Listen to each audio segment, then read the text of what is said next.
check it. Easy Guard. EasyGuard.com. Push start. Let's see. I don't have a battery, but we're gonna see what it do if I.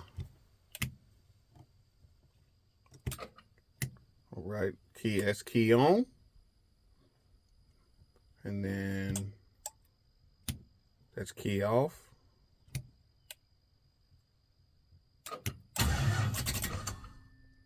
You'll see that? Easy Guard. You know, it's crazy, man, because like I said, I'm gonna hit the lock.